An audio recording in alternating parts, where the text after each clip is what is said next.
Need some help? This is how the final assembly becomes a breeze. Your new bike is ready to ride in just 3 simple steps, since we have already carried out important pre-assembly work, such as adjusting the bearings or brakes. It is best to have the necessary tools ready in advance. Once you have everything ready, you can open the shipping box, take out the accessories, fold down the side panel and simply lift the bike out of the box. To ensure that the bike arrives safely, we have padded it at various points. Now you should carefully remove the padding with scissors or side cutters. The handlebar is also attached to the top tube.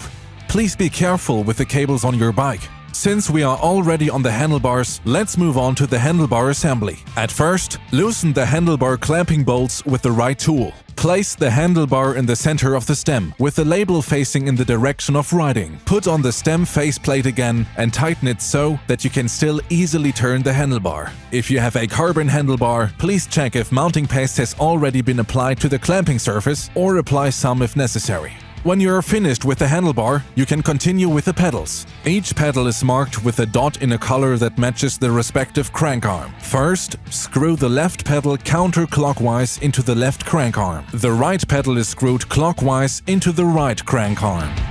When both pedals are hand-tightened, you can tighten them in riding direction with the appropriate wrench. Finally, you should adjust the saddle to your size. Simply open the seat clamp with the quick release lever or loosen it counterclockwise with the suitable Allen key. Then pull the saddle up to hip height and tighten the saddle clamp again. Initially, the saddle is set horizontally for you. You can usually adjust the saddle angle and position directly at the head of the seat post. Basically, your bike is now ready to ride. But to really enjoy riding, you should take the time to optimally adjust it to your needs. We will first show you how to adjust the inclination of a road handlebar.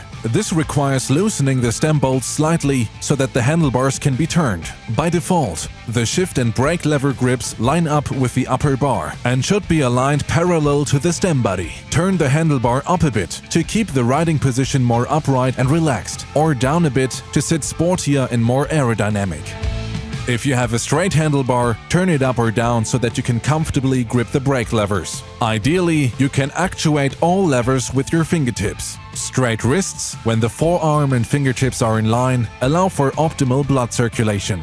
Please check again whether the handlebar is exactly centered and then tighten the stem bolts equally in a cross pattern. For optimal assembly of all parts, we recommend a torque tool. Especially on carbon handlebars, 5 to 6 Nm should rarely be exceeded. Finally, it's time to adjust the saddle height to ensure that you are sitting optimally on your bike for the test ride. Put on the pants and shoes you want to ride with, get on your bike and put your heels on the left and right pedals. When turning the crank to the lowest point, your legs should be stretched out. If this is only possible with a strong tilting movement in the pelvis, the saddle must be set a bit lower. In addition to the video, we recommend our assembly instructions. Advanced tips can be found on our ergonomics page. You will find the link in the description. Now we wish you lots of fun with your new bike and thank you for choosing BIKE24.